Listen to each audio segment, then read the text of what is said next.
Друзья мои, сегодня я в очередной раз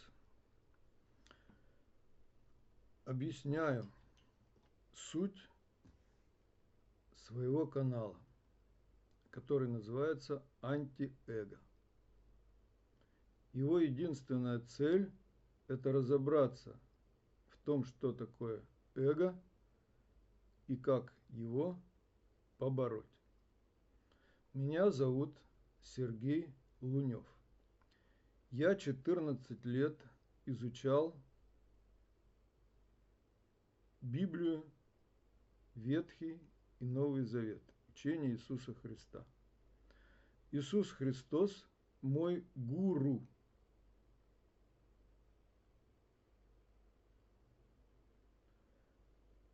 После того, как я изучил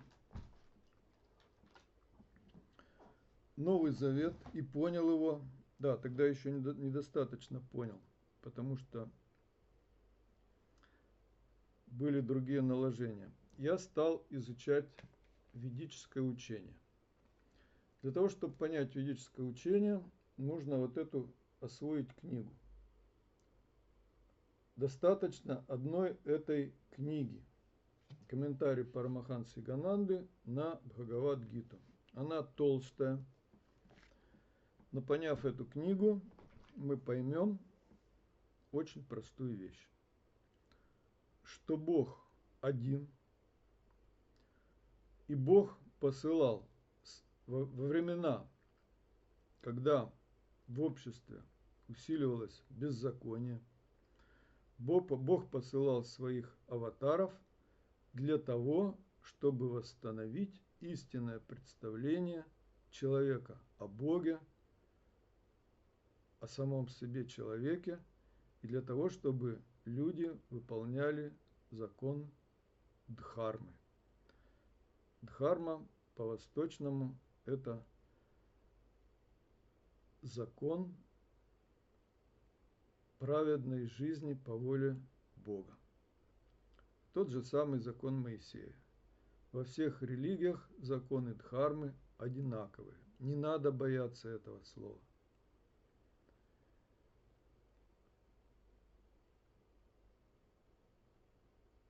Люди искажают законы Дхармы по одной простой причине. Потому что законов Дхармы, то есть вот как бы они называются, мораль.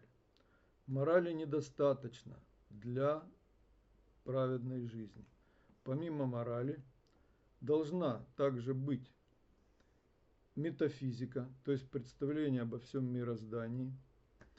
Должна быть психология, наука о душе, и должна быть антропология, то есть представление о человека о самом себе, о своей природе. Это все необходимые части для того, чтобы не просто выполнять закон, как вот написано в Ветхом Завете. Иисус Христос пришел для того, не для того, чтобы нарушить закон, а для того, чтобы его исполнить. Но ведь закон-то уже был дан евреям, а они вдарились в беззаконие. Почему? Потому что у них вот именно представление о душе, о мироздании, о человеке, они у них были искаженные. Поэтому вот Христос, давая вот эти, всю дхарму, он свел к двум заповедям. Возлюби Бога и возлюби ближнего, как себя самого. То есть Бог, Иисус Христос давал закон любви. На чем основан закон любви? На представлении о человеке. Истинное представление о человеке было дано еще в Ветхом Завете, при сотворении человека, когда Бог вдохнул в человека дыхание жизни, и стал человек душою живой. Что такое душа? Получается, душа – это частица Бога. Или, говоря более образно, искра Божья в человеке, вот в этой телесной оболочке нашей. Душа. Душа – это часть Бога. Почему Бог и сказал: создам человека по образу своему и подобию своему. То есть я в эту телесную плоть вложу свое подобие, вот эту душу, искру, часть свою в человека вложу. Поэтому мы созданы по образу и подобию Божьему, что мы имеем в себе, то есть мы и есть, как Христос и говорил, вы боги и сыны Всевышнего, все вы. Почему люди этого не понимают? Потому что мы находимся в тамосе. Тамос – это невежество. Потому что мы думаем, есть такая, знаете, у нас огрубели люди. Христос об этом тоже говорил. Уши имеют и не слышат, глаза имеют и не видят, и разум имеют и не уразумеют, и не обратятся, чтобы я исцелил их. Вот обратите внимание, современные так называемые христиане, как они себя называют, на самом деле это ортодоксы, не могут слышать то, что я им говорю, не уразумеют. Хотя я говорю то, чему учил Иисус Христос, мой гуру, это Христос. Он учил тому, чему говорю сейчас я, что наша природа божественная. А они меня воспринимают как сектанта и врага церкви. Знаете, я не враг церкви. Я враг вот того, во что превратили церковь. Во-первых, церковь современная, Бог создал единую церковь. Создам церковь мою, и врата ада не одолеют ее. Что такое врата ада? Врата ада – это эгоизм. Эгоизм. Что такое эгоизм? Эгоизм имеет, опять-таки, метафизические, антропологические представления о человеке. Когда человек, даже не сам он это изобрел, а этому учит ортодоксия. Ортодоксия учит противоположному, совсем другому, не тому, чему учил Христос. Ортодоксия учит людей: вы не боги, вы твари. Ведическая истина говорит, что Бог создал мир из себя, из самого себя. И эта концепция творения Бога из самого себя, что все мироздание есть формы Бога. Она была в эпоху Иисуса Христа и в эпоху Вселенских соборов хорошо известна. Но ее не приняли. Почему-то приняли совсем другую доктрину, что Бог создал мир из ничего. Раз из ничего, то значит у этого мира, и в том числе и у человека, иная природа, не божественная. Это вообще очень чудная теория, она абсолютно нелогичная. На основании чего ее приняла церковь, я объясняю. Потому что греко-римляне это были колонизаторы и эксплуататоры. Они приняли христианство с одной единственной целью, что христианство проповедовало монотеизм, единобожие. И греко-римская знать, императоры, так как они жили за счет эксплуатации народов, которые они колонизировали, то им вот эта теория в учении Иисуса Христа, вообще в христианстве, им подходила та часть христианства, которая указывал на единобожие, потому что раз единобожие, значит мы сейчас все народы, которых мы колонизировали, обратим в единую веру, и они не будут против нас восставать. Мы все единоверцы, теперь у нас нет религиозных разногласий, религиозных войн, и мы будем теперь их эксплуатировать на основе единоверия. Такая была идея. Но Христос же давал еще вторую часть в своем учении. Он говорил: вы боги и сыны Всевышнего, все вы. То есть, а как же тогда эксплуатировать других людей, если мы едины, если мы все боги, значит мы должны любить друг друга, как и учил Иисус Христос. А греко-римляне, у них совершенно в планах не было отказываться от эксплуатации. Поэтому, взяв вот эту часть христианства, единобожия, они создали якобы такое учение святых отцов, святоотеческое учение, такое, знаете, святое предание, которое разъясняло суть учения Иисуса Христа. И как же оно его разъясняло? Но они начали учить, что, во-первых, у вас природа не божественная, а тварная. Вы твари, вы сотворены из ничего. Ваша природа мало того, что тварная, она еще в V веке еще Августин Гиппонский придумал такое, что вы еще первородным грехом повреждены.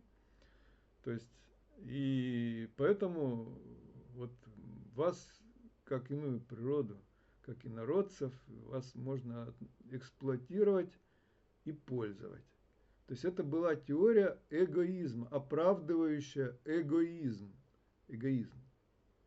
Она подводила философскую, метафизическую базу под эгоистические устремления греко-римской знати.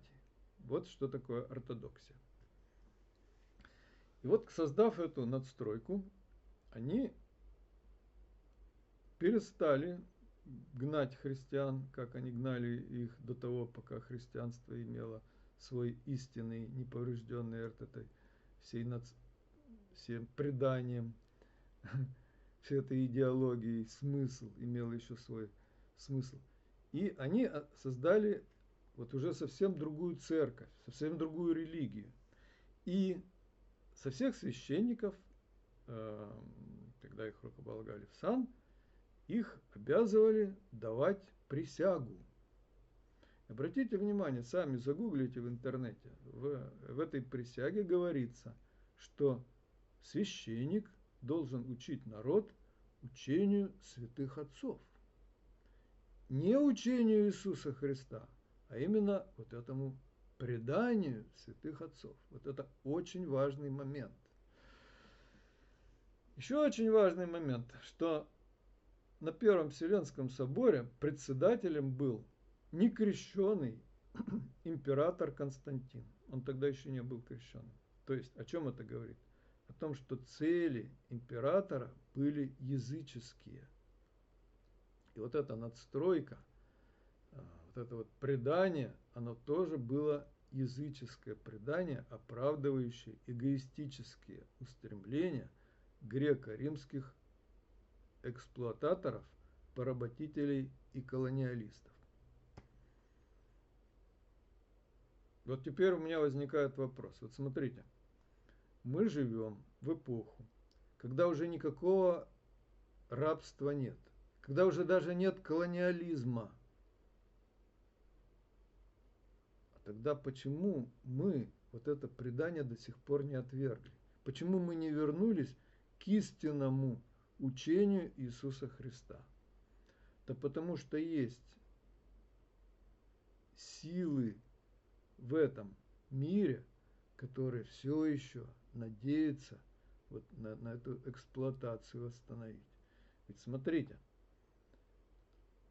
давайте просто проанализируем историю церкви. Если до принятия христианства греко-римляне постоянно совершали вот эти походы, там Александр Македонский, его описывают как такой великий император. А чем занимался Александр Македонский? Тем, что обращал соседние народы в колонии, чтобы они платили в Римскую империю дань. То есть они колонии создавали, эксплуатацией занимались.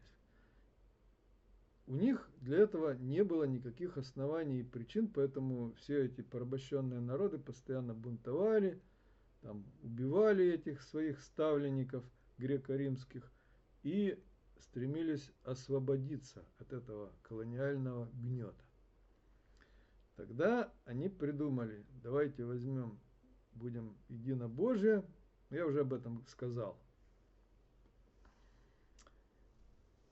Когда они приняли христианство, они изменились, греко-римляне. По идее, они раз приняли христианство, они должны были отказаться и от эксплуатации, потому что христианская заповедь говорит: любите друг друга. То есть, что у любого народа божественная душа, у любого человека. Поэтому мы все равны. Греко-римская империя как была эксплуататорским метрополией, так и осталась. Ведь западный мир покорил, вырезали весь американский континент, весь коренных жителей, уничтожили. Христиане западные, католики, протестанты, ортодоксы.